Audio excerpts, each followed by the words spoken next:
buck stops with you. Do you bear any responsibility for the way that things have unfolded in the last 2 weeks? I bear responsibility for fundamentally all that's happened.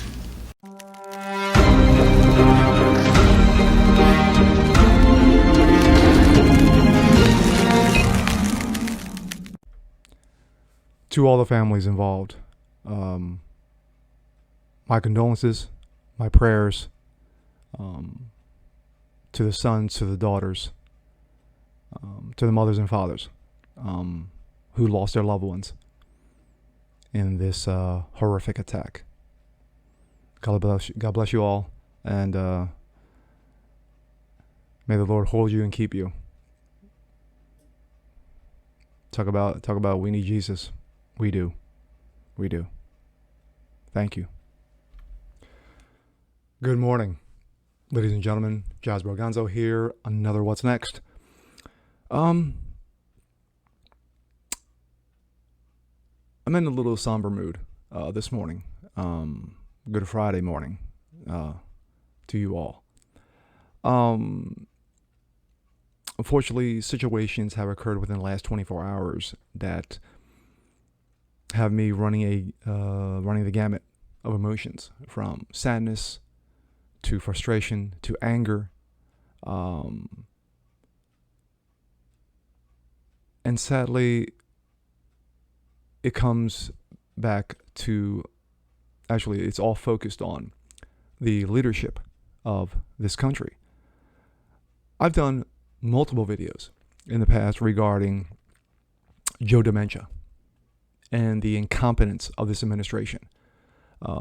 From the executive orders, 60 of them in the first 3 days of his presidency, to the election, quote unquote, integrity, to priorities, killing the Keystone Pipeline bill, pipeline law, throwing 25,000 Americans out of work,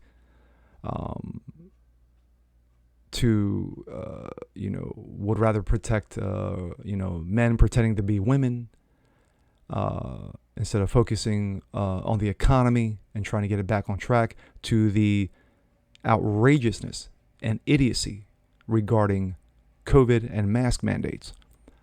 But this has taken the cake. This right here has taken the cake. We've been informed that multiple bombings have occurred in Kabul, Afghanistan, in the last 24 hours, resulting in 13 Americans dead, 15 injured, 12 Marines, 1 Naval medic. And of course, Joe Dementia comes out to respond to this terror attack. And it's clearly a terrorist attack. There is no ifs, ands, or buts about it. You make a deal with the devil. You sleep with the devil. Eventually, the devil's going to come and say, okay, now the bill is due. But we are going to jump to a couple of stories. They're all relation. And a couple of video clips. And let me know what you think. Let's take a look. This comes out of Breitbart.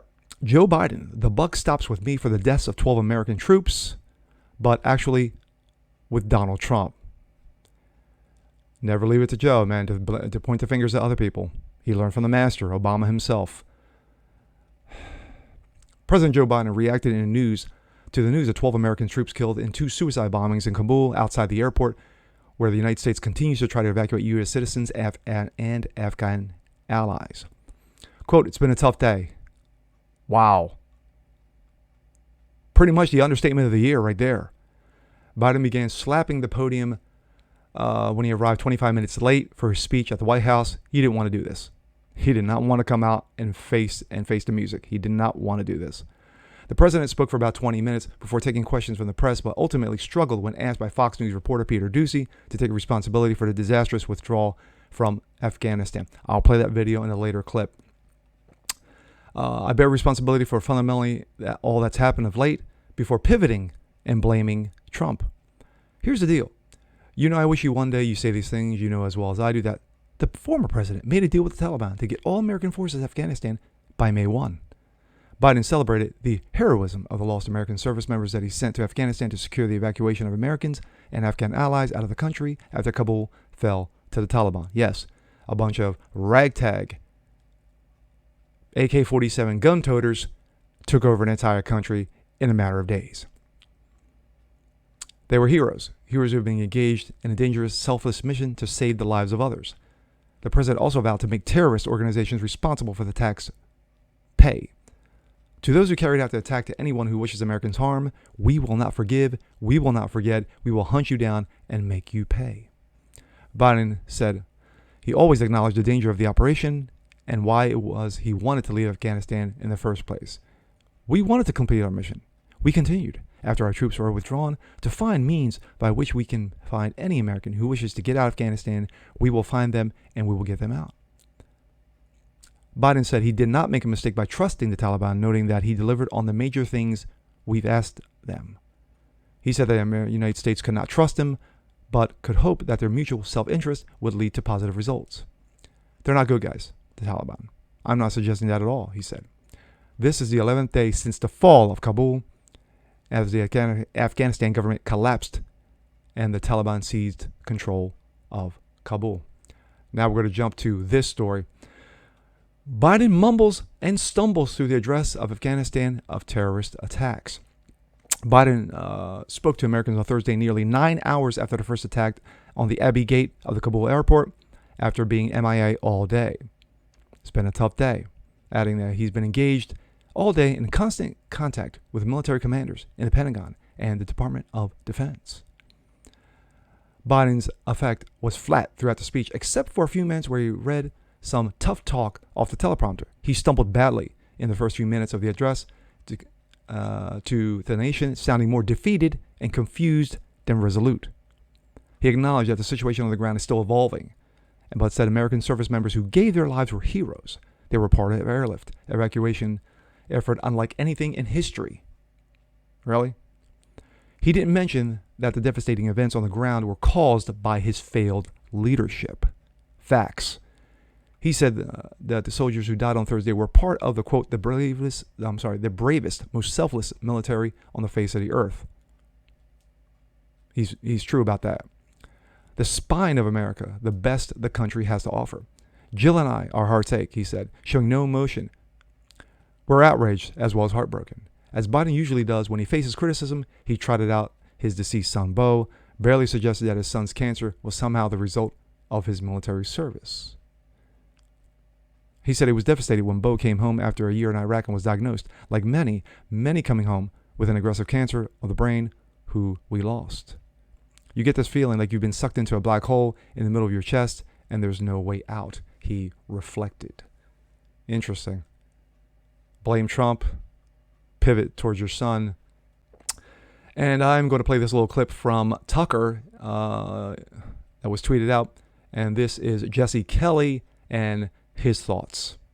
What do you think this means? What is going on here exactly? Politics. No patriotism at all, no love of country at all. This is all politics, Tucker. That's why I'm as full of hate and rage right now as I have been probably since 9/11. I know for a fact either mothers or wives or somebody like that, they're getting a phone call tonight or will be getting a phone call shortly, and they're going to find out husband's never coming home again, daddy's never coming home again, my son's never coming home again, and I know for a fact the scumbags in the White House who run this country, they're sitting around a table as we speak, and they're not worried about mommy, they're not worried about daddy, they're not worried about that kid, they haven't shed a single tear for anybody, they're worried about poll numbers, Tucker, they're worried what polls well, how are we doing with middle-aged women, how do you think we did with black people tonight, how do you think we did? These people disgust me, they disgust me as much as the Taliban disgust me. I'm so grossed out by the people who lead this country. Our warriors deserve so much better. They certainly do. I gotta say though, it does feel like potentially a turning point. I mean, this reveals such rot underneath our credentialed class. You know, their claim to power is their expertise. They're good at stuff you're not. What do you know? You're Jesse Kelly, used to sell RVs. Shut up and obey. But they've just revealed that they actually have no idea what they're doing. They can't even withdraw from Afghanistan. So what change do you imagine going forward this will spur? Absolutely nothing. That absolutely, Tucker, they put Joe Biden in there on purpose. You remember they cleared out the field to put in this old man who's clearly half functional. Instead of dependable, we got depends in the White House. The guy has no idea what he's doing, and the backup plan is Kamala Harris, who quite literally laid down to get the job. These people don't care about country. There's no plan. And that's what's amazing right now. Tucker. All the None pearl of them, clutchers not are one out there. person, All the not pearl Lloyd clutchers. Austin or Milley or any one of these idiots. None of them are looking in the mirror as you and I are talking and saying to themselves, gee, I think I really screwed up. They're all worried about their own rear ends and their pensions and their career, and there's no patriotism anymore, and it makes me want to vomit. Amen, brother. Amen. Amen. Holy cow. Amen. Amen. Jesse Kelly, folks. Holy cow. All right, we're going to jump to this. More incoherent nonsense, but this is where it gets juicy.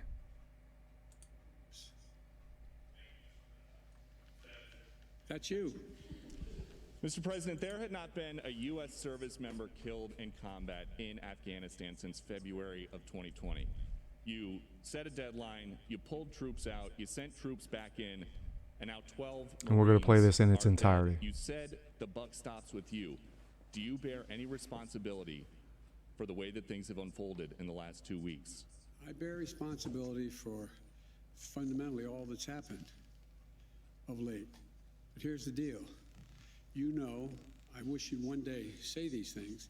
You know as well as I do that the former president made a deal with the Taliban that he would get all American forces out of Afghanistan by May 1.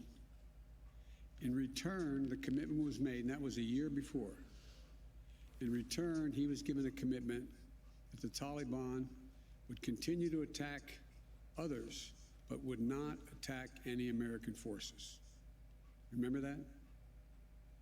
I'm being serious. I'm asking you a question. Leave it to this guy. Leave it to this clown, this ass clown, incompetent old man to throw Trump under the bus when this is all his fucking fault. Do you think that people have an issue with pulling out of Afghanistan or just the way that things have happened? I think You hit the old man with hard facts, and what does he do? He crumbles. He crumbles. are like to get hurt. Some, as we've seen, have gotten killed, and that it is messy.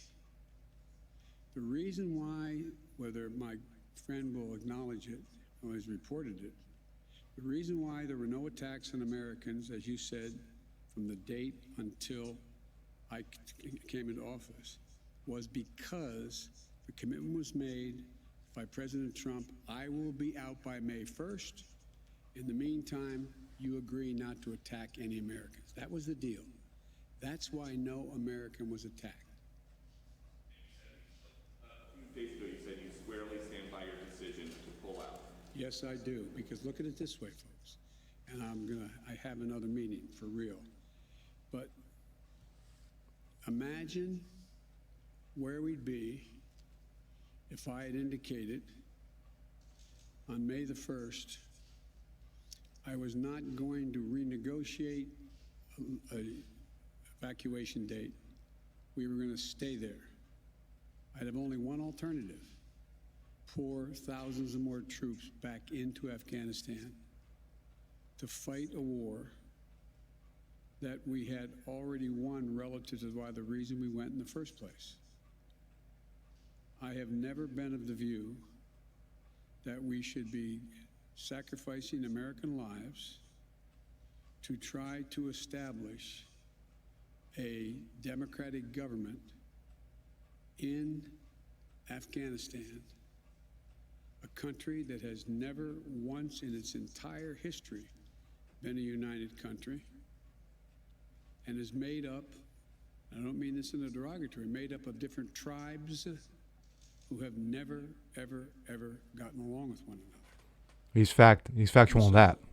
As I said Surprisingly, before, he actually Scott's showed a little bit of brain on that one. Chance to talk about this, unfortunately, beyond because Leave it to Steve Doocy of Fox News to hammer him with an actual, real question, instead of doing the little dance arounds that the left loves to do and trying to protect the old man. He asked him a simple question. do you bear responsibility? He said yes, but it was Donald Trump. And so instead of actually just doing it a hard stop and saying, yes, I take responsibility, I'm the president of the United States, I pulled the trigger on this issue regarding pulling troops out, as stupidly and as ridiculous as it went down, the incompetence. And once again, it goes back to competency. Are you competent to be president of the United States? Joe Dementia is not. He was not during the campaign, and he sure as hell not now. And because of this incompetency, 13 Americans are dead, 12 Marines, 1 Navy medic, and we have 15 injured. And guess what? More to come.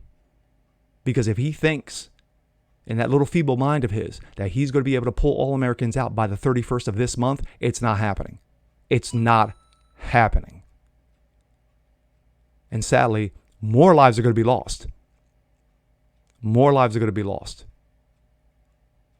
And yes, Trump did make a deal with the Taliban. He did. But the fact of the matter is that he was able to keep them at bay while Americans were there. Yes, he struck a deal. He struck a deal. Now, do you appease your enemy?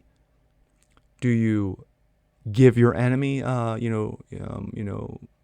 free things to say, hey, you know what? Don't hurt me here.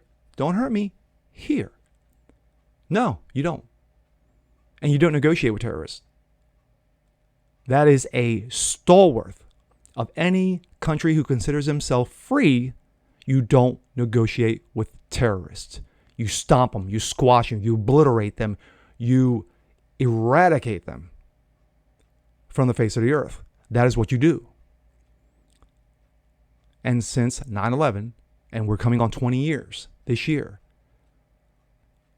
the main focus was Afghanistan. But then we deviated and we went off to Iraq to grab some old man in a spider hole.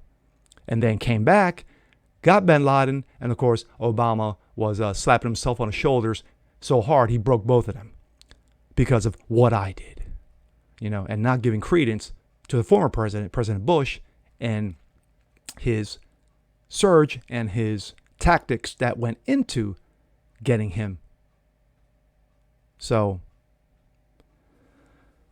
I didn't mean for this video to go on this long. I really didn't, but I just wanted to get a lot of things out. And I could have easily went on a rant, 5, 7, 8 minute rant. But I wanted to show context in regards to what I was saying. But old man needs to go. But then if you get rid of the old man, you got someone who's even more incompetent, like Kamala Harris, to reiterate, Jesse Kelly sleeping her way to where she is. And with that being said, I'm Jazz Broganzo. This is What's Next. Want to see more just like this? Please leave a comment below, like it, share, subscribe to it, hit the notification bell so you don't miss a thing. And we'll catch you guys on the next one. Peace.